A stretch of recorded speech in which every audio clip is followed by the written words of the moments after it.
recordar cómo examinar.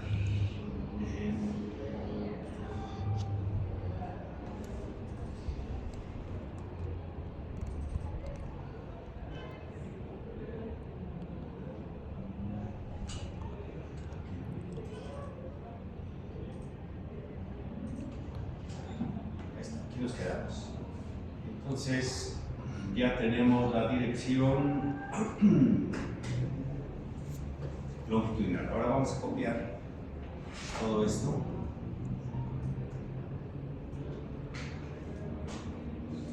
Voy a hacer la otra dirección con todo lo que implique de cambios. ¿Sale? Bueno, primero.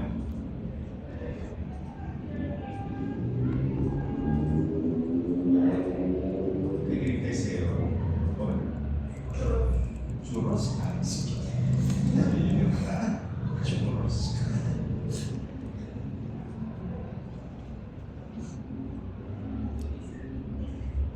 Tampoco se permite que entren a vender. ¿Cómo? Sí, pero. O sea, tiene permiso. Se supone que no.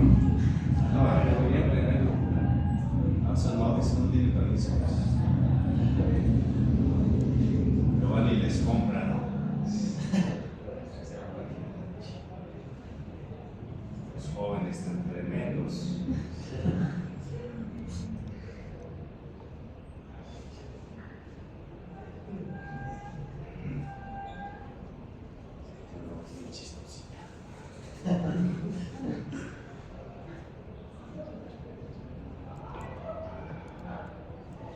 Voy a usar los mismos dibujos y vamos a irlos copiando, ¿no? Digo, perdón, adaptando ahora a la otra dirección. Ahí está. Vamos a ver. Ahora esto viene acá. Así, ¿ok?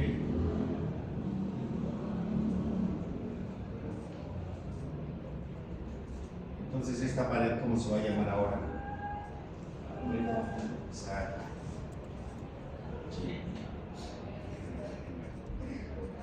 Así. Esta, ahora lo vamos a pegar acá. Y sería esta. Esta la vamos a cortar y la vamos a pegar acá. Esta es ahora la pared lateral, ¿no? Esta también. Sería esta. Pared lateral y pared lateral. Esta sería sotavento. ¿Estamos de acuerdo? ¿Ok? ¿Así o no? Pero fíjense, esta cara es barlovento y esta de acá atrás es sotavento. El viento viene ahora aquí. ¿Sale? Entonces fíjense, este techo es un techo inclinado, está inclinado, pero está del lado de sotavento.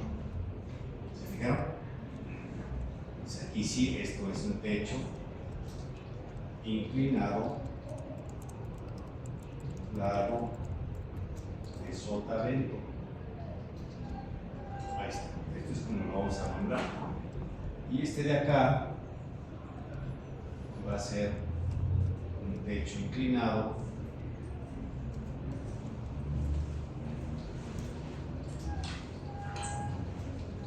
lado de barlovento. Ahí está. Este es la diferencia de esta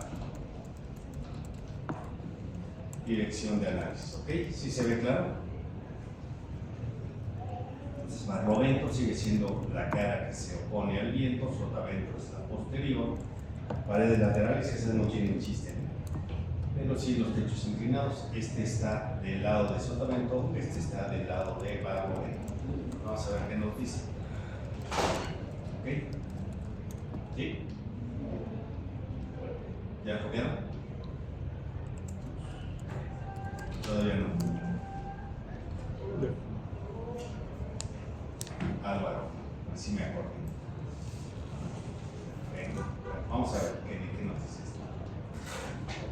barlovento, sotavento, pared lateral, techo. Vamos a tener dos. Techo, lado, sotavento. Vamos a poner esto para la derecha. Y ahora voy a poner techo, lado, barlovento. ¿Okay?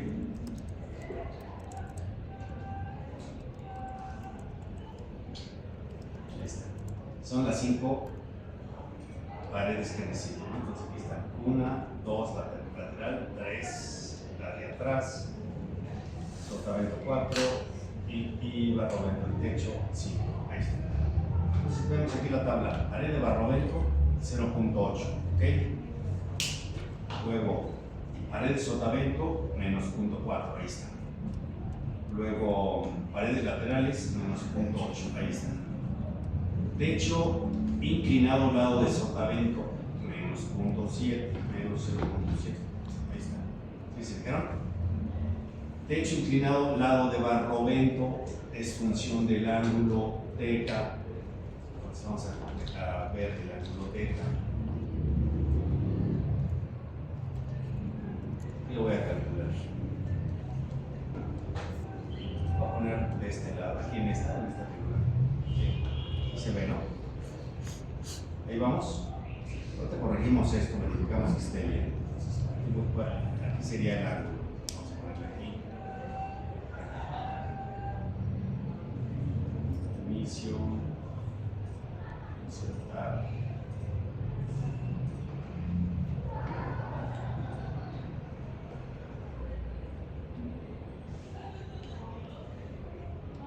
Más o menos así.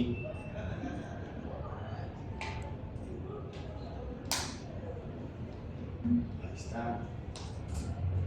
Y aquí vendría el ángulo.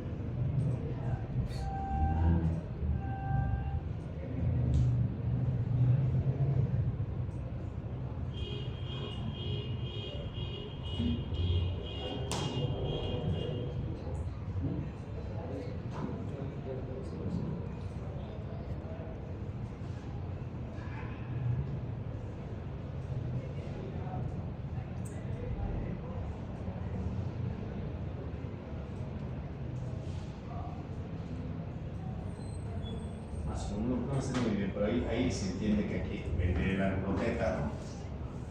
Vamos a ponerle insertar. Aquí sería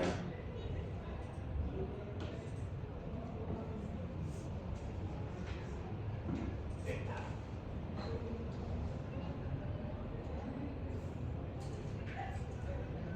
Ok. ¿Cuál es el ángulo θ? Perdón.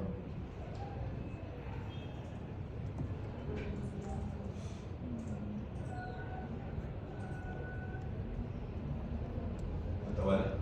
Buena operación. A ver. θ es igual a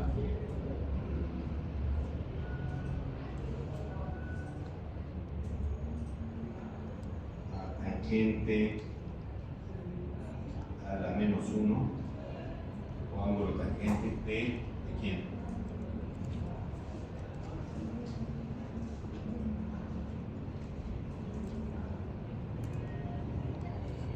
¿De quién? ¿Jóvenes? ¿Están dormidos? ¿De quién?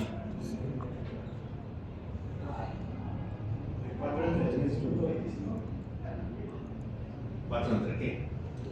10.25. Exacto, ¿ya ven? Ahora, ¿cuánto da eso en grados? Hagan la operación y díganme con su calculadora cuánto es, porque la máquina lo hace. Ahí está. ¿Cuánto da? Como 20 grados, ¿no? 21.32. Así. qué? 21, 32. Correcto, ahí está.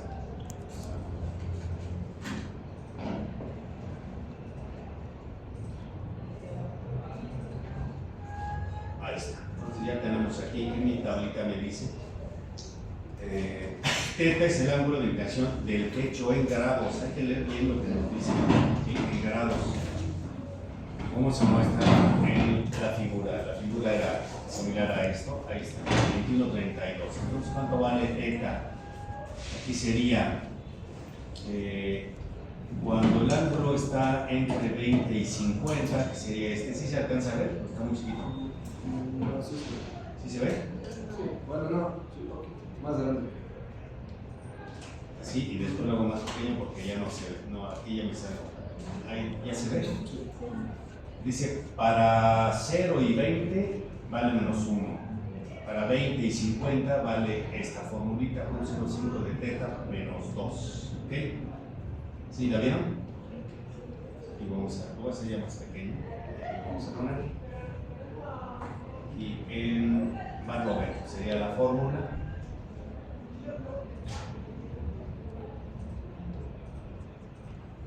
Lo voy a poner acá. Y sería un 0,5 por 21:32 menos 2.0. ¿Ok? ¿Cuánto da eso?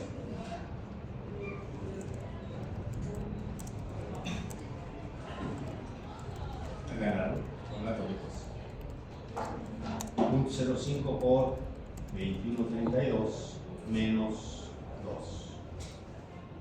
Me da .934 y dice que este debe de estar entre menos 1 y 0.5. ¿Es correcto? Sí, ¿no? Es mayor que menos 1.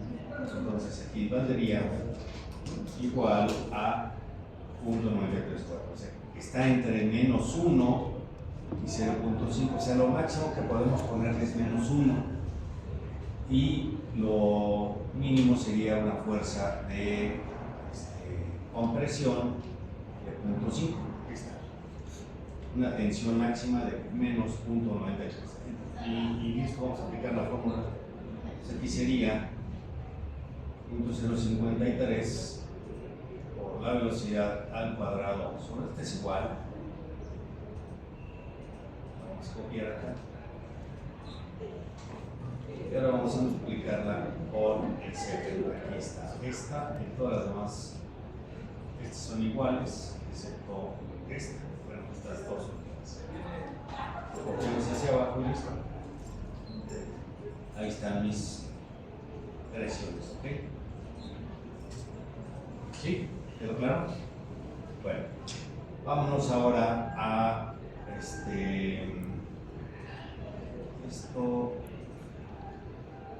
Voy a enlazar al otro. No haya problema si el cálculo ahí. Estaba enlazado con esta, con BD. Con BD 161. Este estaba con. Sí, este lo voy a borrar. Y este. Está enlazado por la de arriba, ¿no? No necesito. Ahora sí, vamos aquí a las. ¿Qué era? Bueno, en kilómetros por hora. Esto también lo veo. Ya no me interesa. Ya no tengo idea de cuánto. Pues ahora sí me voy.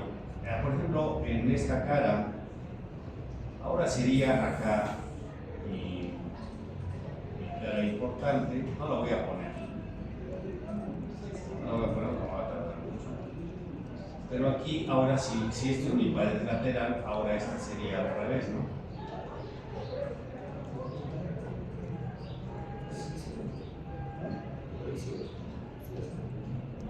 Así, ¿estamos de acuerdo?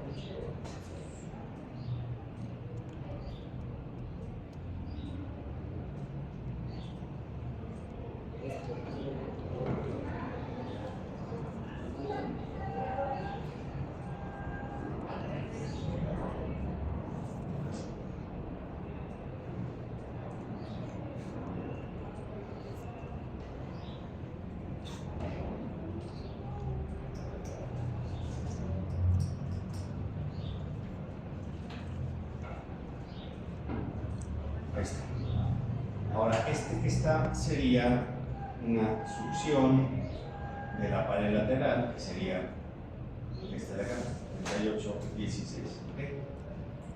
Sí, solo para que seguir usando. Y aquí aparecería una presión de, ya no la voy a dibujar, de 38 y 16. ¿Ok? Aquí, y la presión vendría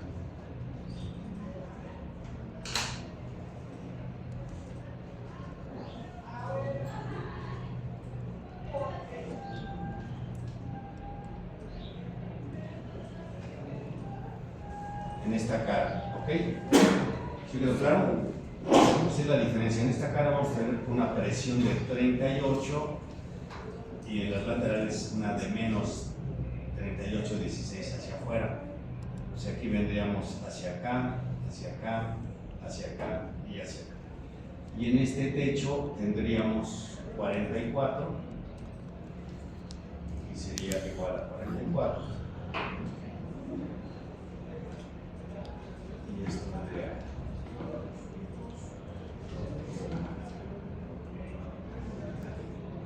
en esta cara una sección de menos 44 y la de sotavento de menos 33. O sea, acá tendríamos menos 33.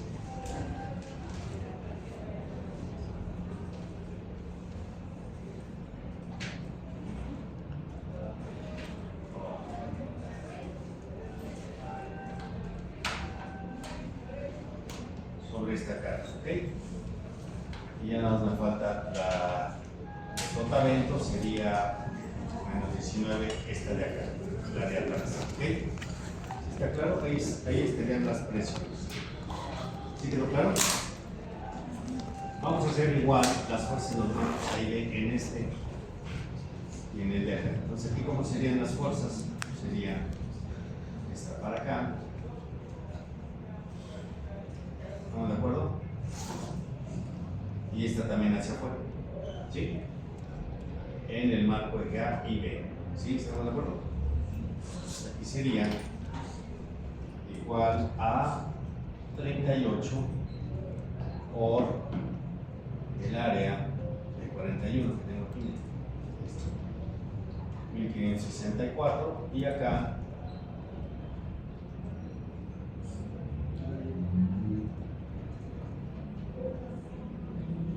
igual a 38, la misma, por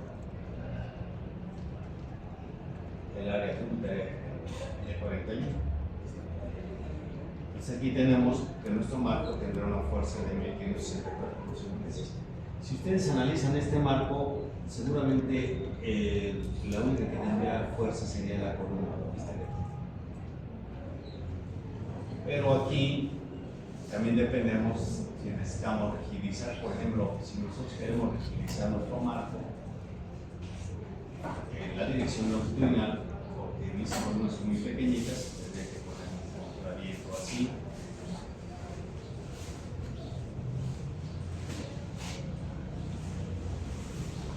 Por ejemplo, ¿no? Ahí está el punto.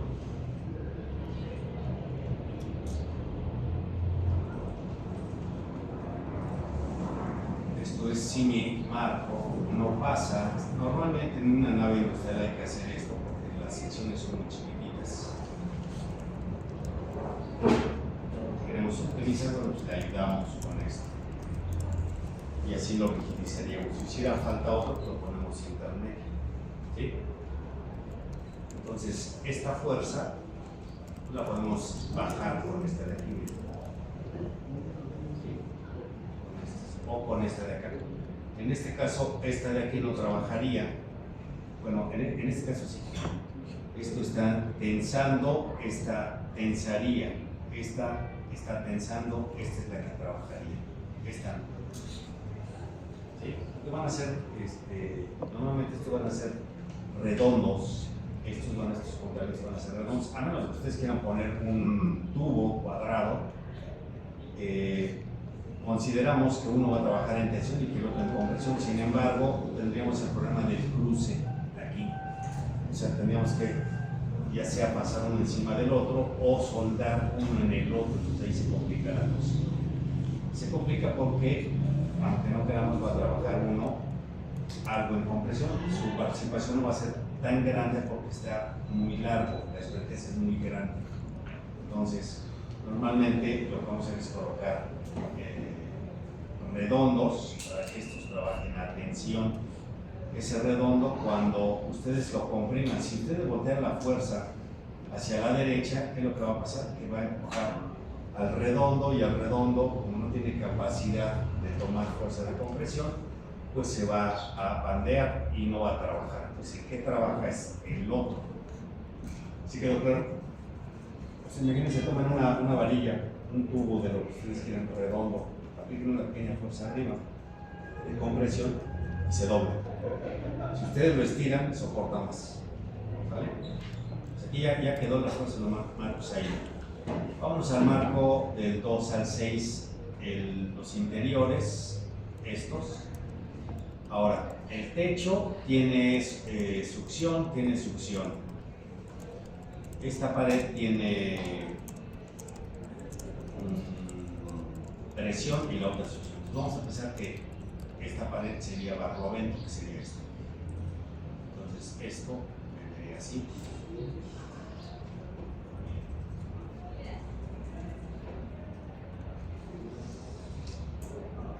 ¿Vale?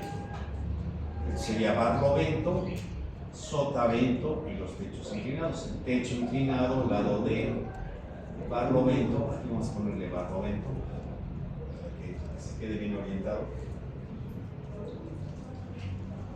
Y aquí vamos a ponerle sotavento, ¿ok? Es como si estuviéramos viendo los marcos desde acá, ¿sí? O sea, si tuviéramos esto.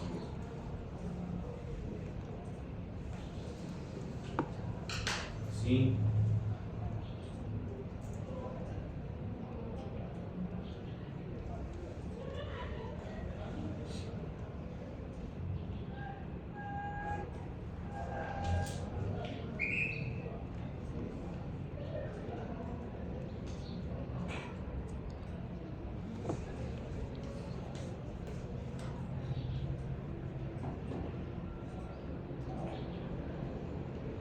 Si lo viéramos, se entiende, ¿no? ¿Vale? Entonces vamos así, y este sería la parte de barlovento, que sería este de acá, y sotavento este. Entonces aquí vamos a ponerle, esto va a ser igual a el ancho tributario, aquí vamos a ponerle el ancho tributario, sería del 2 al 6, me voy a la planta, del 2 al 6 sería 8 medios, 8 entre 2 más 8 entre 2, serían 8 metros. Entonces aquí, en esta, va a ser igual a la presión que tengo aquí, 38 por 8. Ahí está.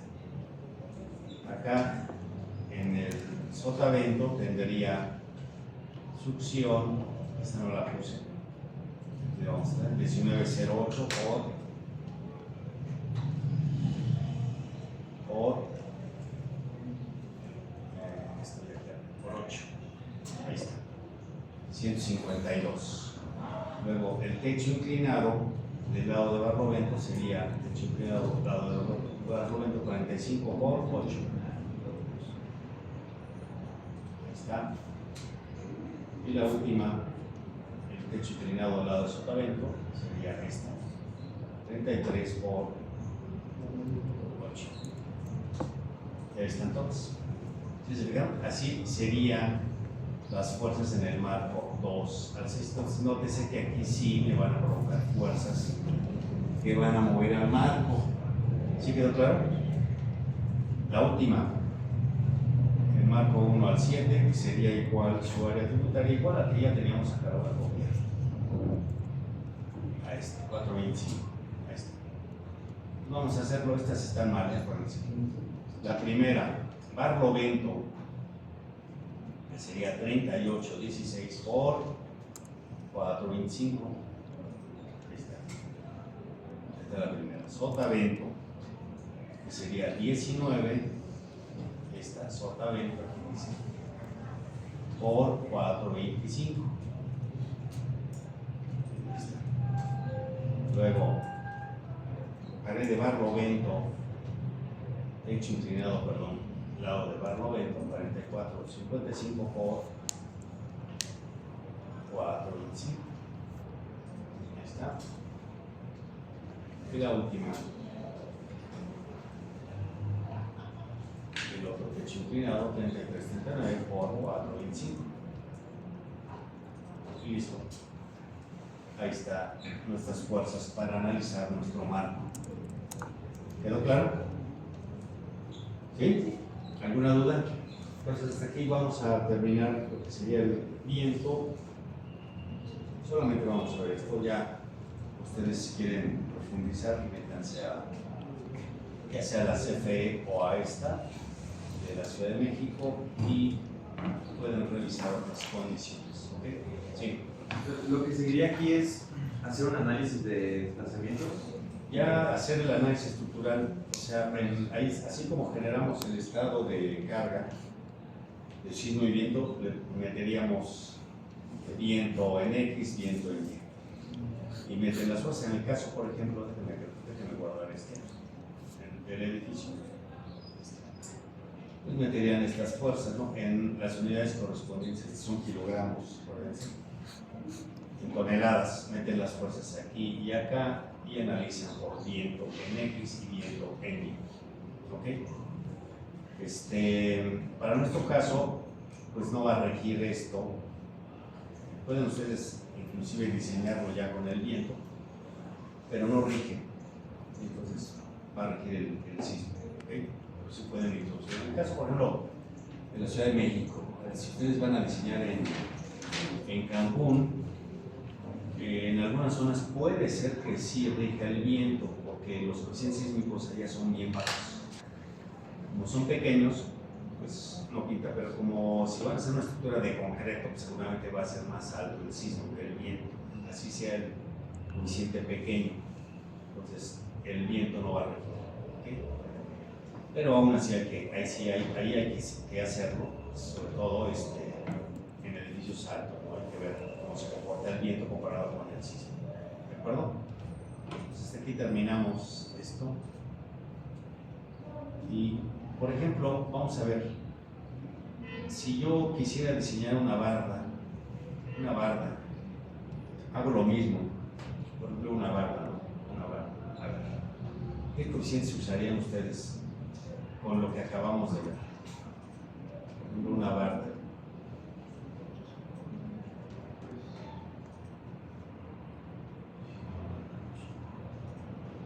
Así, vamos a pensar que tengo una barda que tiene su cimentación y la quiero calcular las fuerzas de viento. ¿Cuáles serían los coeficientes? Solamente en esta dirección. Es que es la más desfavorable normalmente. ¿Cuál es la cara? Si el viento viene así,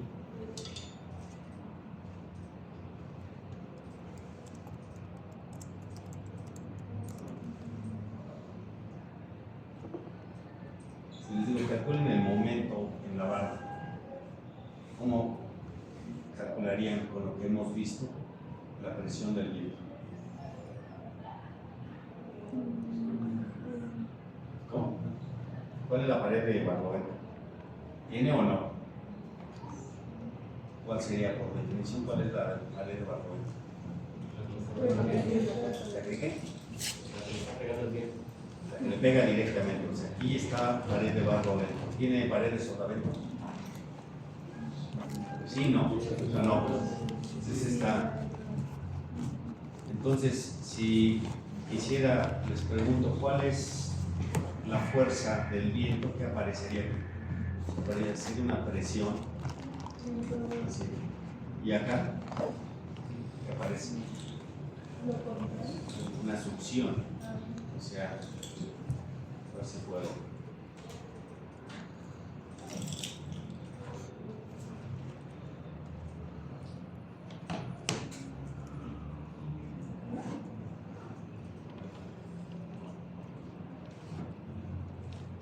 Aquí aparecería una fuerza así, ¿no? ¿O no? Sí.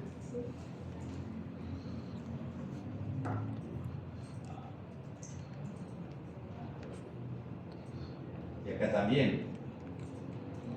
Una fuerza así. Desde aquí hasta abajo. Así. ¿Estamos de acuerdo? O sea, presión y succión, una barra.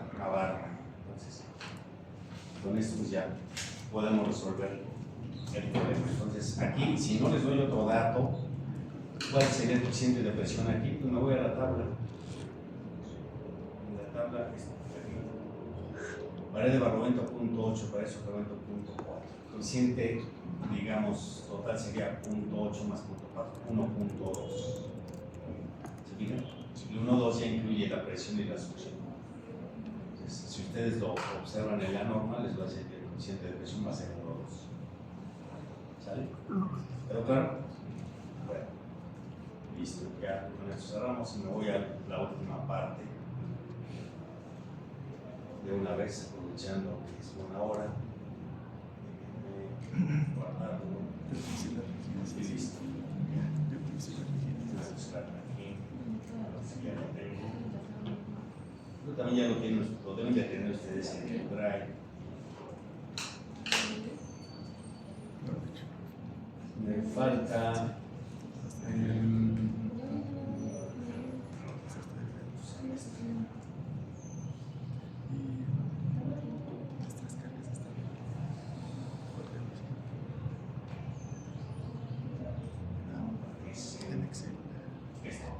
cimentaciones. Entonces vamos a hablar ya del último tema, que sería la cimentación.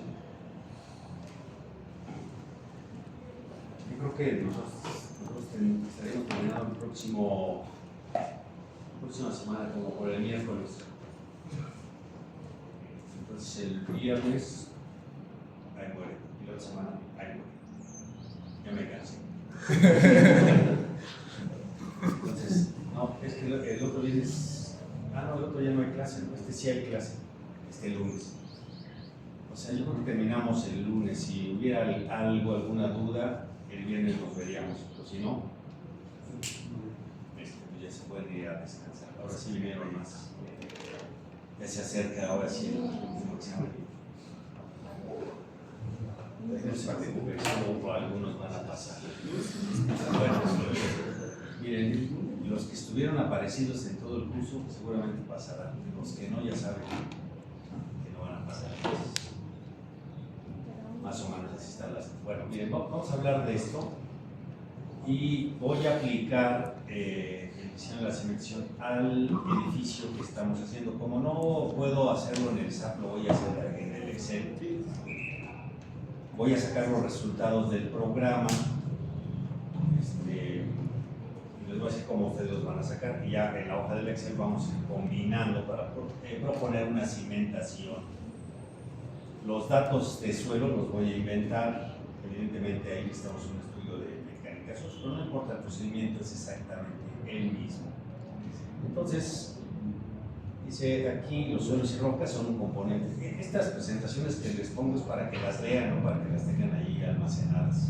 O sea, se supone que ya en este momento las debieron haber estudiado, leído, repasado. Seguramente no lo han hecho ni lo van a hacer.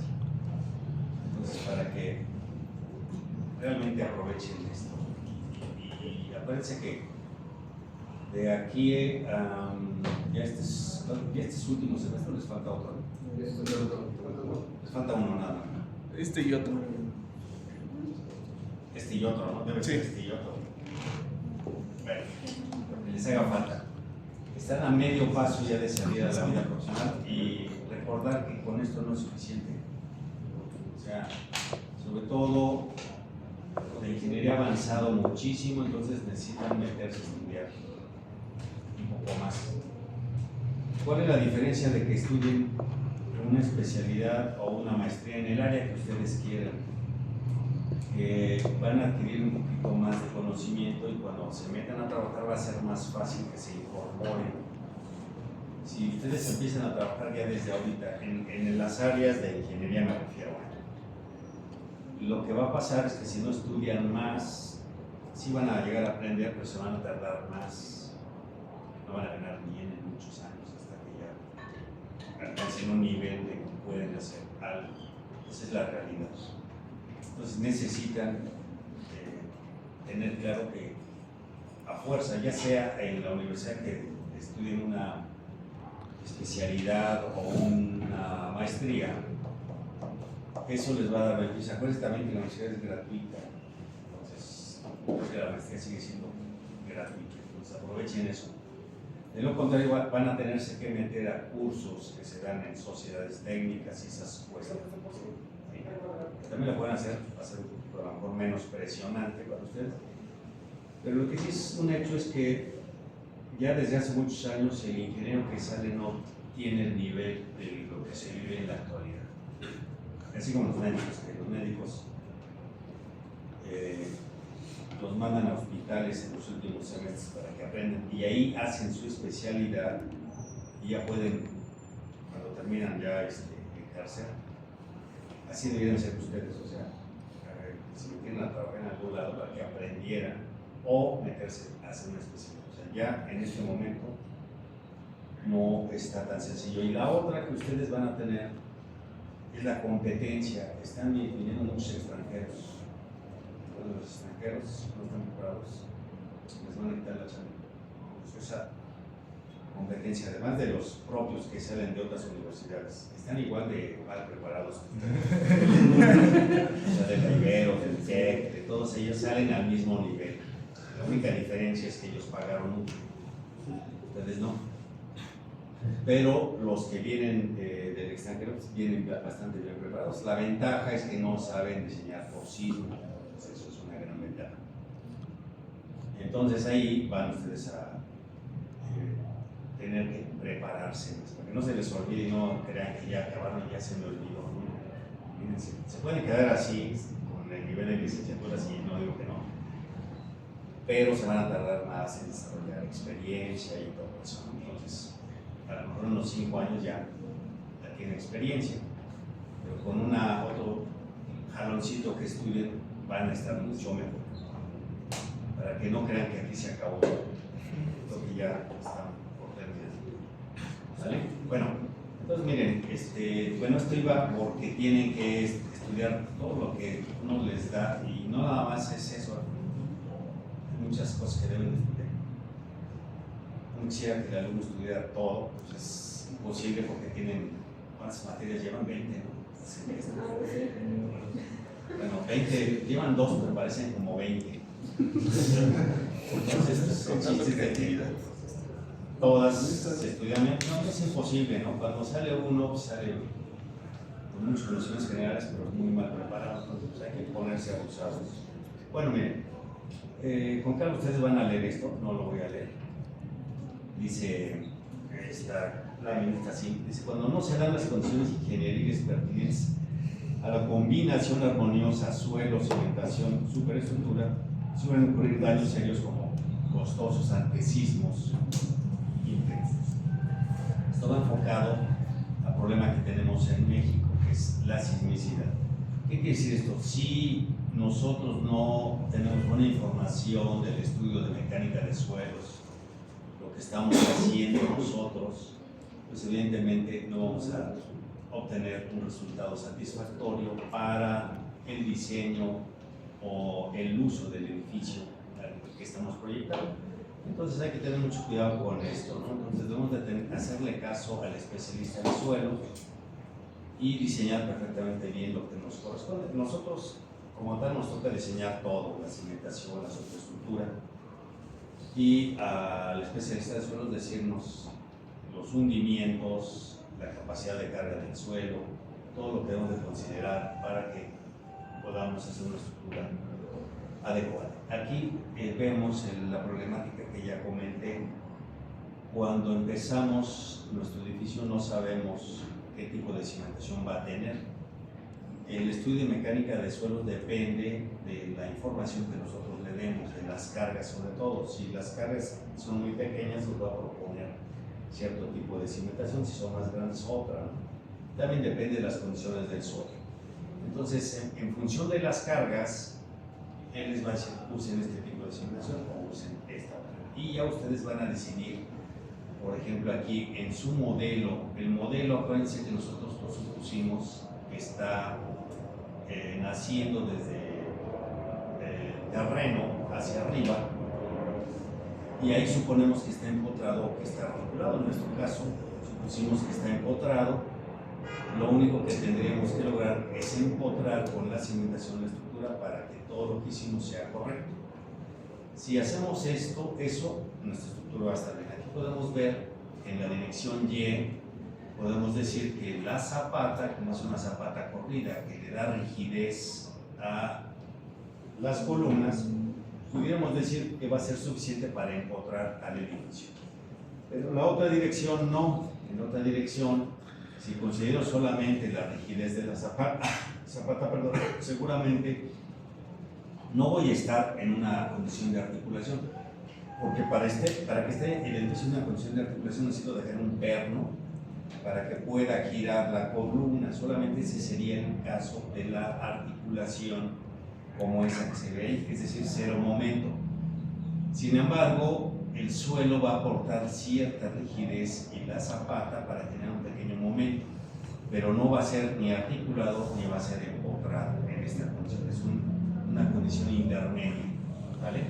Si yo quisiera considerar que está empotrado aquí, pues tendría también que poner zapatas en esta dirección o una contratrave o trave de viga que me ligue todas mis columnas y que me dé cierta rigidez en esa dirección, ¿ok? Entonces aquí es donde la cimentación va a jugar un papel importante para verificar lo que ustedes supusieron arriba. Si no se logra eso, entonces todo lo que hicieron está mal. ¿Sí? Bueno, dice el diseño de la cimentación. Normalmente vamos a hacer el análisis del sistema sobre cimentación de fuerzas y bueno, normalmente lo que vamos a hacer es lo que ya hicimos en el modelo, calcular las cargas en la cimentación. Después de eso vamos a revisar la capacidad de carga del suelo. Bueno, esto lo hace la mecánica de suelos y los hundimientos, y después de eso vamos a diseñar la cimentación. Hasta ese momento no tenemos idea de qué tamaño tiene la cimentación, pues porque no la hemos diseñado, no sabemos qué sección tiene, qué edad, etc. Dependemos de los datos del suelo. Entonces estaremos como en una condición así como esta, donde si yo supongo mi marco empotrado, pues voy a obtener sus reacciones, ya sea cortante, momento y carga axial, y esas se las voy a poner como acciones a la cimentación que voy a proponer. Con estas reacciones las convierto en acciones y diseño la cimentación. ¿Sí? Y ya tengo mi primera aproximación de la cimentación. Hasta ahí más o menos pudiéramos decir que ya cumplimos, diseñamos la cimentación y listo. Pero si no revisamos cómo está la rigidez de la cimentación en este modelo, pues no nos vamos a dar cuenta si efectivamente mi marco se va a empotrar. Entonces es importantísimo hacer una revisión con la cimentación y la estructura para ver si efectivamente mi cimentación empotra a mi marco. ¿Sí? Si logramos eso, pues ya le damos para adelante. Entonces el primer paso que vamos a hacer es diseñar la cimentación, después de eso modelarla y verificar si efectivamente va a restringir a mis columnas como yo lo supuse. Una manera de, digamos, que pudieras acercarse mejor a la realidad es esta. Sin embargo, aquí vamos a depender de la rigidez de la cimentación y del suelo, y desafortunadamente los datos del suelo no son tan reales. Ustedes saben que el suelo no es homogéneo, no es como una columna de concreto. Si en una columna de concreto ustedes revisan en diferentes niveles, sacan muestras, van a ver ustedes que si se hizo el mismo colado, la columna tendrá casi la misma propiedad, pero si se hizo en varios colados va a tener diferentes propiedades. Entonces eso quiere decir que mis resistencias y mis módulos elásticos pueden ser diferentes. Ahora imagínense el suelo. El suelo es un material natural, evidentemente está formado por diferentes estratos, pues esos estratos tendrán características diferentes. Y no nada más eso, si en ciertas distancias el suelo puede cambiar también, entonces ahí estamos en un problema. Si nosotros hacemos modelos asumiendo esos resortes que van a simular el suelo, pues en realidad lo podemos hacer, pero no me van a representar una realidad. Ese es el gran inconveniente. O sea, son aproximaciones, pero no es algo real. ¿Por qué? Porque el suelo no tiene palabra. Dice aquí, dice, no solo la asociación de presiones de información se van a modificar en función de la elección de estos de aquí. Bueno, déjenme ver esto. Dice, rigurosamente el procedimiento anterior es incorrecto, o sea, este procedimiento, si somos rigurosos, pues no está bien, ¿no? Porque estamos dividiendo la estructura de la cimentación. Y debería analizarse un modelo que reprodujera en conjunto a la estructura, a la superestructura de la cimentación y al suelo. Eso es lo que deberíamos de hacer. Eso sería con todo rigor lo que deberíamos hacer. Sin embargo, vamos a tener problemas con las consideraciones del suelo. Aunque algunos digan que sí se puede modelar el suelo, la realidad es que es muy complicado, muy difícil que podamos decir que el suelo se va a comportar como lo estamos diciendo en la máquina. En la máquina le vamos a dar información. Si saben ustedes que en el suelo se hacen muestreos, por ejemplo, estas perforaciones que se hacen, ¿cómo se llama el sondeo? Se me fue el nombre, penetración estándar. Se mete un tubo y va sacando todo el tubo relleno de las muestras en la profundidad de ese tubo y después va depositando las muestras. Aunque se dice que son muestras inalteradas, pues la verdad es que ya al momento de cortar ya están alteradas, al momento de sacarlas ya se alteraron. Entonces son muestras que difícilmente nos van a representar la realidad que hay ahí. Sin embargo, sí ayuda, o sea, sí ayuda a definir las características. No digo que no sirva, sí funciona, pero hay muchas incertidumbres en el cálculo de ciertos parámetros para la consideración de un modelo completo del suelo, la cimentación y la estructura. Entonces, para que no se vayan confiados en que hay programas que hacen todo y que el suelo y que la estructura. Depende de los datos, entonces muy difícil va a ser esto. Dice aquí,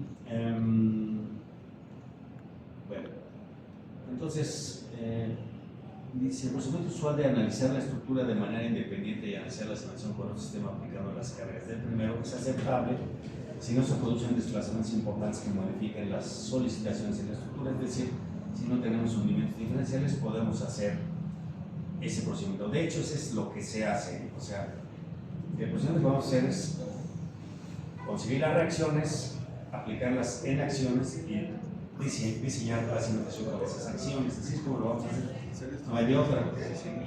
Pero sí vamos a revisar ya con la cimentación al final que efectivamente se cumpla, que estamos encontrando o siguiendo las condiciones de restricción que le dimos a la base de las columnas. Por ejemplo, aquí miren, no se alcanza a ver, ustedes lo van a poder ver. Revisen esta presentación. Aquí abajo está empotrado en el marco izquierdo y del lado derecho tiene un resorte. Aquí nada más para hacer un ejercicio le puse la rigidez igual a todos los resortes, asumiendo que es la misma zapata y todo. Yo se la puse en la rigidez.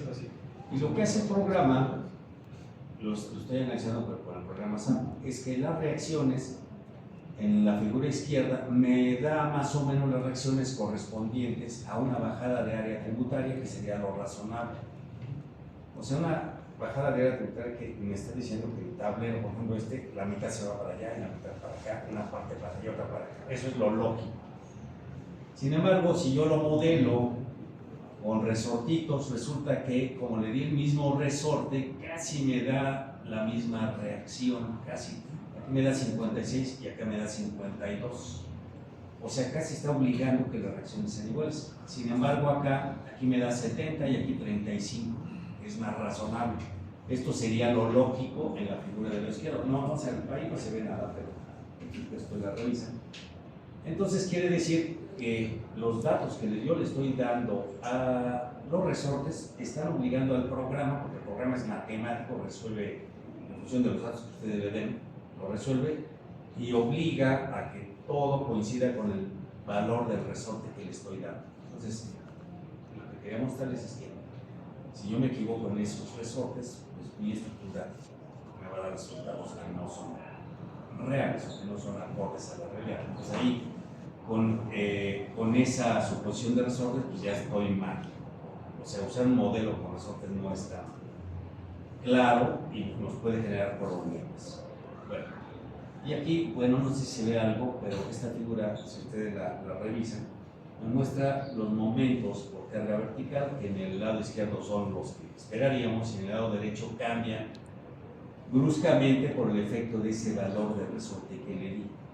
Entonces, nuevamente, los elementos mecánicos se hacen dependientes de los resortes y cambia todo. Bueno, el siguiente problema es el de las presiones que se generan en el suelo de la carga transmitida. La figura muestra el bulo de presiones que se presenta en un medio elástico bajo una carga lineal. Acuérdense que conforme vayamos avanzando, va a haber un cierto estrato donde la carga pues, ya está desvanecida, que tiene, por ejemplo, una presión muy pequeñita, porque el bulbo es muy grande. O sea, a una cierta profundidad podemos poner una zapata con cierta carga y ya cierto estrato ya no se va a enterar, porque ya lo que se está quedando se va diluyendo en función del bulbo de presiones. Pero puede ser que en ciertas zonas esta presión que llega, por ejemplo, aquí en esta profundidad, en ese punto 4, que el terreno no tenga capacidad de soportar esta presión. Si esto no está revisado adecuadamente, entonces esta presión generada en este estrato puede ser que este estrato colapse. ¿Sí? Entonces también tenemos que revisar, o mecánica de suelos nos tiene que decir cómo andamos en los estratos diferentes. La otra condicionante del uso de resortes. Los resortes, si yo considero un resorte exclusivamente puntual, como lo puse acá en esta figura, miren, aquí, pues esto en realidad no me va a representar correctamente la cimentación, porque en realidad aquí, bueno, no se ve, pero aquí está el resorte simulado en el programa. Pues la realidad es de que no voy a tener aquí un punto donde tenga la rigidez del suelo. La realidad es que voy a tener una serie de puntos que van a ser el contacto de la zapata con el suelo, la que me va a dar la rigidez. Es decir, la idealización involucra que el terreno va a tener una deformación como esta y no como esta del lado derecho. Del lado derecho estaríamos suponiendo que tengo una rigidez concentrada, lo cual no está cierto. En el lado izquierdo, si mi cimentación abarca todo este tamaño, quiere decir que la distribución depende del comportamiento del suelo. Acuérdense que aquí el nivel de esfuerzo depende del tipo de material. Dice, no es posible modelar la estructura de cimentación al inicio del diseño. Pues sí, no es posible porque no tenemos idea de la cimentación. ¿Sí? Esto es porque no se tiene el diseño de los elementos de la estructura y por consiguiente los de la cimentación. El análisis completo del estudio se podrá efectuar una vez terminado el diseño. Es decir, nosotros al finalizar, por ejemplo, este es un modelo que puse aquí solamente para ejemplificar que podemos colocar la cimentación. Por ejemplo, aquí miren, tiene estas zapatas y tiene estas pilas. La pila es una perforación que se hace en el suelo, después se coloca el acero, más adelante nos vamos a unas fotos, y la descarga se manda a estratos profundos, y la zapata, pues ustedes ya la conocen, se queda más arriba. Entonces aquí se está simulando la cimentación a través de zapatas y de pilas para ver cómo se comporta esta estructura. La estructura, como ustedes pueden ver, tiene 3 niveles, 2 niveles de concreto y un nivel de una estructura muy ligera. Entonces, con este modelo, una vez que ya se diseñó la cimentación, pues podemos verificar si efectivamente esa cimentación tiene la suficiente rigidez para considerar el empotramiento o el tipo de apoyo que supuse. ¿Okay? Y eso sería, digamos, el modelo final. Bueno, esta foto siempre que la veo, siempre digo, ya la debo eliminar, siempre se va a ver, no le voy a hacer caso. Esta tampoco. Hundimientos admisibles, los hundimientos en los apoyos provocan fuerzas internas en la estructura cuando esta es hiperestática. Los reglamentos fijan límites máximos admisibles para los hundimientos. Es frecuente en la práctica ignorar en el análisis de la estructura de hundimientos que no sean ciertos límites admisibles. Se considera que los hundimientos menores de estos límites pueden ser disipados por la estructura a través de deformaciones. Bueno, miren, nosotros en nuestro análisis consideramos que está fija la base de nuestro edificio. Entonces, ¿qué le tenemos que decir a la mecánica de suelos? Que revise hundimientos y ellos me van a decir, bueno, que el hundimiento es de tanto, pero ¿qué creen? Lo hacen ellos con las cargas totales. Cuando estamos haciendo un edificio, ¿cuándo vamos a tener la carga total? Cuando ya esté. Cuando esté completito y esté en uso. Pero ¿qué pasa cuando lo estamos construyendo con las cargas? Se van a ir aplicando, ¿no? Cuando vayamos avanzando. Entonces, ¿qué va a provocar eso? Se va a sentar. Va a haber hundimientos. Entonces, al inicio pues, podemos ir corrigiendo, ¿no?, esos hundimientos porque vamos viendo cómo se va hundiendo la estructura. Entonces, eso hace que normalmente no vayamos a tener problemas de hundimientos diferenciales cuando tengamos toda la carga, porque el terreno ya se fue asentando durante la construcción con toda la aplicación de esas cargas. Lo que tendríamos serían movimientos a largo plazo, que eso sí podemos tener, y ahí es donde lo tiene que revisar la mecánica de suelos. O sea, si mi estructura al inicio se deforma como esto, eso nos va a decir la mecánica de suelos y nos va a decir si estamos dentro de las deformaciones permisibles. En el caso, por ejemplo, de que el edificio se incline, las normas traen distorsiones verticales para verificar si cumplimos con esta deformación, sobre todo en estructuras existentes o en alguna estructura nueva que de repente se inclinó. Si se inclinó es que el diseño fue incorrecto. No echarle la culpa a la cimentación o hubo algo mal que provocó que se fuera inclinando. Eso es un problema muy fuerte. Bueno, y aquí vienen los límites. Esta no me acuerdo si es la última. Bueno, por lo menos es la de 2017. La de 2023 no la he puesto, que prácticamente no cambia. Pero aquí nos va a decir cuáles son las limitaciones de deformaciones. Por ejemplo, que deformación diferenciales en la propia estructura y sus vecinas, macros de a 0.206, o sea que en una estructura no vamos a tener 0.206 de claro, o vamos a tener como máximo esa deformación. Más de eso no se permite. Estas son las limitaciones. Por ahí trae esta inclinación media de la construcción, cuánto se permite, y aquí vienen las limitaciones. Entonces, todo está limitado para evitar precisamente problemas de deformaciones que nos causen daños en la estructura, sobre todo, no digamos tanto en la estructura, pero sí en elementos de fachada y todo eso. Miren, por ejemplo, aquí la figura muestra el edificio de 3 niveles y un sótano.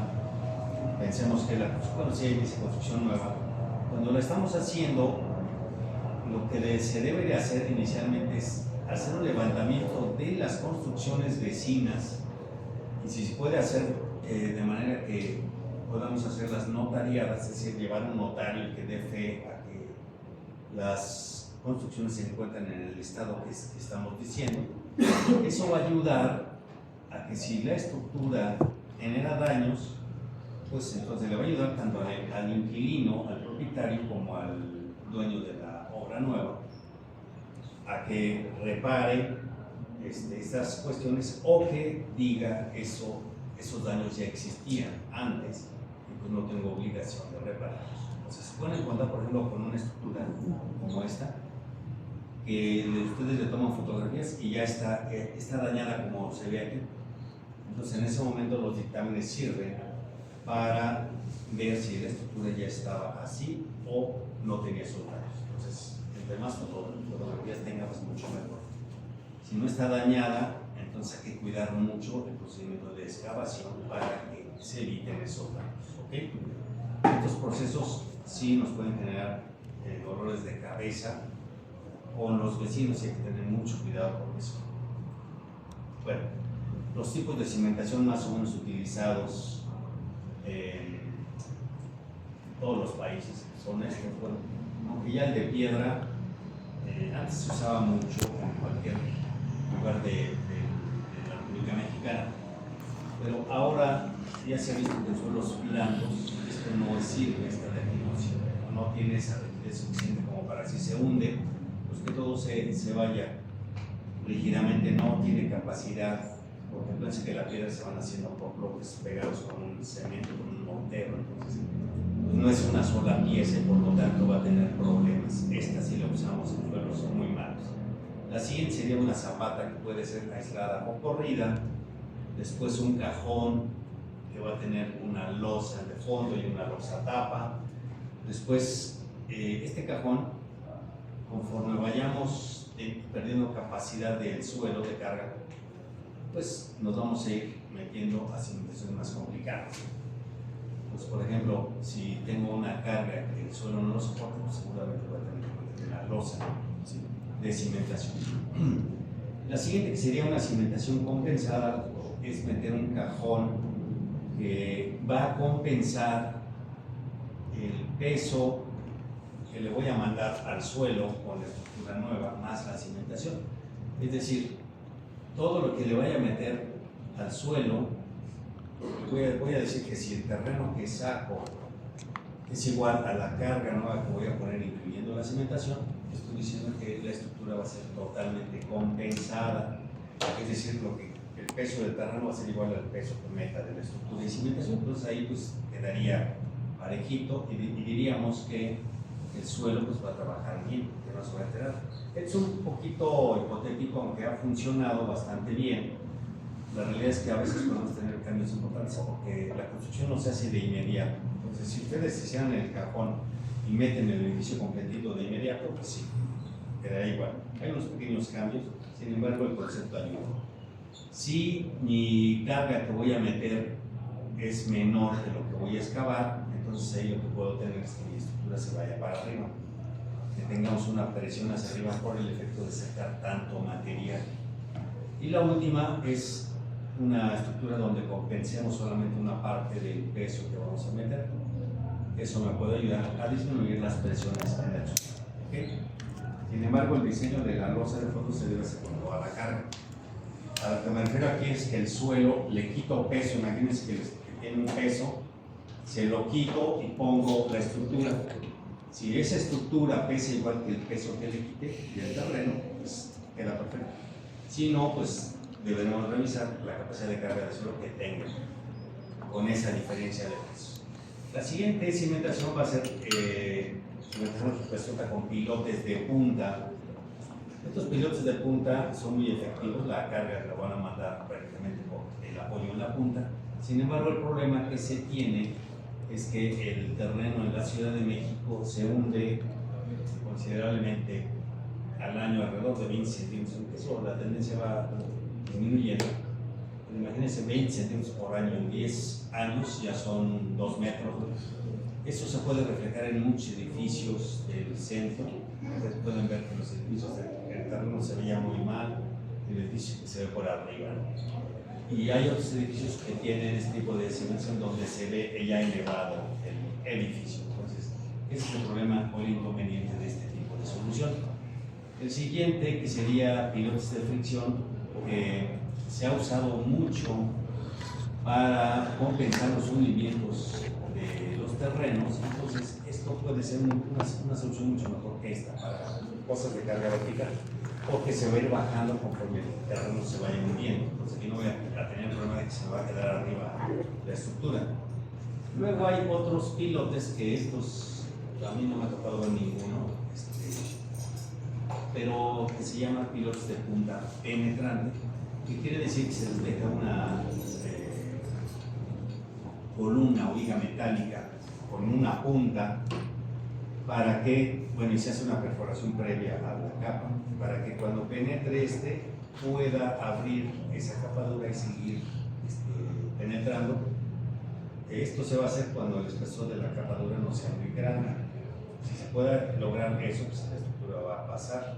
Pero aquí podemos tener el problema de que puedan pasar unos y otros no. Entonces, ¿qué va a suceder? Que se nos puede inclinar el edificio. El siguiente va a ser un pilote usado para renivelar las edificaciones, que se llama pilote de control, donde vamos a tener el pilote que entra dentro de una perforación de la losa. Esa losa va a tener una viga metálica anclada a la losa y la viga metálica va a apoyar sobre la cabeza de los pilotes a través de unas maderas compresibles. Las maderas se van a ir comprimiendo conforme al hundimiento del suelo. El suelo se va a ir hundiendo, entonces esas maderas se comprimen. Una vez que ya se comprimieron, pues hay que quitarlas, cortar el sobrante del pilote y otra vez volver al procedimiento. Y esta revisión hay que hacerla cada 6 meses, por ejemplo, en estructuras de este tipo. Si ustedes no lo hacen, lo que va a pasar es que de repente se queden las maderas ahí y después se quede por la reina. Aquí el inconveniente es que hay que ir descabezando el pilote cada vez. Otra solución que se ha utilizado es el uso de pilotes entrelazados, el cual se usaba mucho para en el terreno de la ciudad, que es muy malo, es mucha arcilla. Pues se le han indicado pilotes para aumentar su capacidad de deformación, es decir, para que no se deformen tanto. Entonces, se dejan pilotes a cierta longitud, después se colocan los pilotes verdaderos y eso van entrelazados. Entonces, este confinamiento que se le da con esos pilotes va a ayudar al terreno a que no se deforme. Bueno, aquí vemos de una manera muy simple cómo serían las presiones en suelos cohesivos y suelos granulares. En un suelo cohesivo sería de esta manera, la distribución real, la número 3, vean, es esta, de aquí, y acá la número 3 es esta, sería la distribución real. O sea, si ustedes se fijan, cambia dependiendo del tipo de suelo. Nosotros, para fines prácticos, vamos a considerar que la presión es uniforme, esta 4, esta y esta, para fines de diseño, aunque debemos saber que no es lo mismo un suelo cohesivo que un suelo granular. Aquí, por ejemplo, vemos cómo serían las presiones en un suelo cohesivo. Según esto, la presión es así, en un suelo granular es la otra. Tiene más presión en la parte central. Ahora, eso depende mucho también de la rigidez de la zapata. Si esta rigidez es muy baja, si tenemos una losa muy pequeñita, ¿qué es lo que va a pasar? Que toda la carga se va a concentrar por aquí. Porque la losa, como es tan delgadita, no tiene capacidad de enviar carga hacia otros lados. Entonces, si esta zapata es muy rígida, con un pedazo mucho más grande, pues evidentemente va a distribuir mejor las presiones en el suelo. ¿Ok? Y creo que ya no me va a dar tiempo, aquí me voy a quedar. Nada más déjenme aquí terminar, dice aquí. Lo anterior, el empleo de teorías refinadas que suponen un comportamiento lineal del suelo no se justifica en general para el cálculo de distribución de esfuerzos en condiciones extremas como aquellas para las que se requiere cierta cimentación. En la práctica se usan dos hipótesis simplistas: o se supone variación lineal de presiones o una presión uniforme concéntrica con la resultante de las cargas. O suponemos esta, ustedes ya la conocen, o suponemos esta. La anterior se usa mucho para esfuerzos admisibles y esta se usa mucho para llevar a la falla al suelo. Eso es lo que vamos a usar. No tiene caso meternos a refinamientos que no nos van a conducir a resultados mucho mejores que los que tenemos. Hasta aquí le dejo, nos vemos el próximo viernes. Gracias.